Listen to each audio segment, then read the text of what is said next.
కాంగ్రెస్ అగ్రనేత రాహుల్ గాంధీ ధర్మ సంకటంలో పడ్డారు. తాను ఎక్కడి నుంచి ఎంపీగా ప్రాతినిధ్యం వహిస్తున్నానో తెలియడం లేదన్నారు. కేరళలో జరిగిన ఓ సభలో పాల్గొన్న రాహుల్ ఆసక్తికరంగా మాట్లాడారు. లోక్సభ ఎన్నికల్లో రాయ్బరేలీ, వయనాడ్ నుంచి పోటీ చేసి గెలిచిన రాహుల్ కు ఇప్పుడు ఏ సీటును వదులుకోవాలో తెలియని పరిస్థితి నెలకొంది. తనకు 2 చోట్ల నుంచి ప్రాతినిధ్యం వహించాలన్న కోరిక కలుగుతోందన్నారు. తాను మోడీలాగా దేవుడి మీద నెపం వేసేవాడిని కాదంటూ సెటైర్లేశారు. తాను ఏ నిర్ణయం తీసుకున్నా అటు రాయ్బరేలీ, ఇటు వయనాడ్ ప్రజలు సంతోషంగా ఉండేలా చూసుకుంటారన్నారు. Be member of parliament of Wayanad or will I be member of parliament of Raebareli? Unfortunately, like the Prime Minister, I am not guided by God. I am a human being. You know, you saw in the election, first the Prime Minister said 400 par. After that 400 par disappeared and 300 par came. Right. After that 300 par disappeared. Then he gave a speech where he said, I am not biological. He said, after my mother passed away, I realized that I am not a biological person. I don't take any decision. I have been put on this earth by Paramatma and he takes all the decisions. Modi ji has a strange Paramatma. His Paramatma makes him take all the decisions in favor of Adani and Ambani. Paramatma tells him, Narendra Modi ji, this morning you are going to give Bombay airport to Adani. Okay, now you give Bombay, now you give Lucknow. Good, now you have given 7 airports. Now you give power plants. Good, now you've done power plants. Now to help Adani with defense, you do Agniveer. But unfortunately, I do not have this luxury because I'm a human being and God does not order me. In fact, it is for me, it is much simpler. My God is the poor people of India. My God is the people of Wayanad. So for me, it's very easy. I just go talk to the people and my God tells me what to do. Anyway, back to the question of Wayanad or Raebareli. What I will commit to you is that both Wayanad and Amethi and Raebareli will be happy with my decision. Once again, thank you very much for your love and your affection, for your support and for all the energy that you gave me in this difficult period. Will I be member of parliament of Wayanad or will I be member of parliament of Raebareli?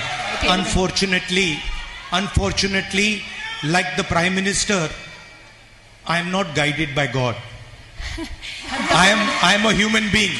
You know, you saw in the election, first the Prime Minister said 400 par. After that 400 par disappeared and 300 par came. Right. After that 300 par disappeared. Then he gave a speech. నుంచి ఎంపీగా ప్రాతినిధ్యం వహిస్తున్నానో తెలియడం లేదన్నారు. కేరళలో జరిగిన ఓ సభలో పాల్గొన్న రాహుల్ ఆసక్తికరంగా మాట్లాడారు. లోక్సభ ఎన్నికల్లో రాయ్బరేలీ, వయనాడ్ నుంచి పోటీ చేసి గెలిచిన రాహుల్ కు ఇప్పుడు ఏ సీటును వదులుకోవాలో తెలియని పరిస్థితి నెలకొంది. తనకు 2 చోట్ల నుంచి ప్రాతినిధ్యం వహించాలన్న కోరిక కలుగుతోందన్నారు. తాను మోడీలాగా దేవుడి మీద నెపం వేసేవాడిని కాదంటూ సెటైర్లేశారు. తాను ఏ నిర్ణయం తీసుకున్నా అటు రాయ్బరేలీ, ఇటు వయనాడ్ ప్రజలు సంతోషంగా ఉండేలా చూసుకుంటానన్నారు Rahul. Now you give Bombay, now you give Lucknow. Good, now you have given 7 airports. Now you give power plants. Good, now you've done power plants. Now to help Adani with defense, you do Agniveer. But unfortunately, I do not have this luxury because I'm a human being and God does not order me. In fact, it is for me, it is much simpler. My God is the poor people of India. My God is the people of Wayanad. So for me, it's very easy. I just go talk to the people. And my God tells me what to do. Anyway, back to the question of Wayanad or Raebareli. What I will commit to you is that both Wayanad and Amethi and Raebareli will be happy with my decision. Congress అగ్రనేత రాహుల్ గాంధీ ధర్మ సంకటంలో పడ్డారు. తాను ఎక్కడి నుంచి ఎంపీగా ప్రాతినిధ్యం వహిస్తున్నానో తెలియడం లేదన్నారు. కేరళలో జరిగిన ఓ సభలో పాల్గొన్న రాహుల్ ఆసక్తికరంగా మాట్లాడారు. ఇదే అంశానికి సంబంధించి పూర్తి అప్డేట్స్ మా ప్రతినిధి శ్రీచరణ్ అందిస్తారు. శ్రీచరణ్. స్పందన మరోసారి దేశవ్యాప్తంగా రాహుల్ గాంధీ వార్తలో నిలిచారు. ఆయన చేసిన వ్యాఖ్యలు ఇప్పుడు దేశవ్యాప్తంగా కూడా ఒక రకంగా చెప్పాలంటే ఆయన నెట్టింట ట్రోల్ కి కూడా గురి అవుతున్నారు. అట్ ది సేమ్ టైం ఆయన అయోమయానికి కూడా గురవుతున్నారని కూడా చెప్పుకోవచ్చు.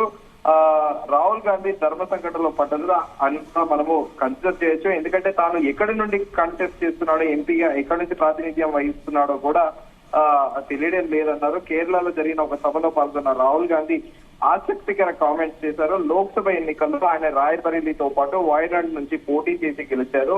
అయితే ఇప్పుడు ఏ సీటును వదులుకోవాలో తెలియని పరిస్థితి నెలకొనింది. తనకు 2 చోట్ల నుంచి ప్రాతినిధ్యం వహించాలన్న కోరిక కలుగుతుందని కూడా ఆయన కామెంట్స్ చేశారు.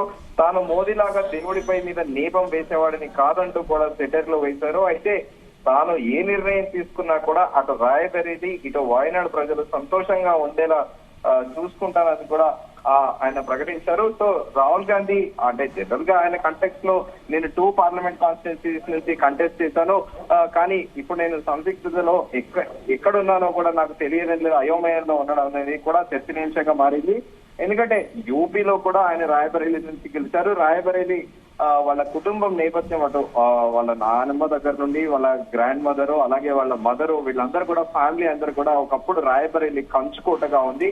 ఆయన వాయనాడ్ నుంచి 2019 నుంచి కూడా గెలుస్తూ వస్తున్నారు. సో ప్రయారిటీ అనేది రాయ్బరేలీకి ఇవ్వాలనేది కూడా రాజకీయ విశ్లేషకులు అంటున్నారు. కానీ ఆయన గత ఎన్నికల్లో కూడా రెండు చోట్ల నుంచి పోటీ చేశారు, కానీ వాయనాడ్ లో గెలిచారు. అప్పుడు రాయ్బరేలీలో ఓడిపోయిన విషయం తెలిసిందే. అయితే ఇప్పుడు ఆయన ఎవరికి 2 చోట్ల కూడా నాకు ఇంపార్టెంట్ 2 కాన్స్టిట్యున్సీస్ అన్నా కూడా ఆయన ఎక్కడ ఫోకస్ పెడతారు ఇప్పుడు అనేది కూడా ఒక చర్చనీయాంశంగా మారింది. దట్టు ఆయన చేసిన కామెంట్స్ తాను ఎక్కడి నుండి ఎంపీగా ప్రాతినిధ్యం వహిస్తున్నానో తెలియలేదనడం మాత్రము ఒక సెన్సేషన్ గా మారింది. అంటే ఆయన నిజంగా ఆయన ఇంటెంట్ ఈ 2 కాన్స్టిట్యున్సీస్ మీద నేను ఎలా ఫోకస్ చేయాలని ఉందా, లేకపోతే నిజంగానే ఆయన ఒక డైలమాలో పడిందా అనేది కూడా చర్చనీయాంశంగా మారింది. శ్రీచరణ్, ఇప్పుడున్న అప్డేట్స్ ప్రకారం అయితే ఆయన వయనాడ్ సీట్ ను వదిలి రాయ్బరేలీకి ఎంపీగా కొనసాగుతారనే టాక్ కూడా నడుస్తోంది. మరి దీనిపై ఎప్పుడు క్లారిటీ వచ్చే అవకాశం?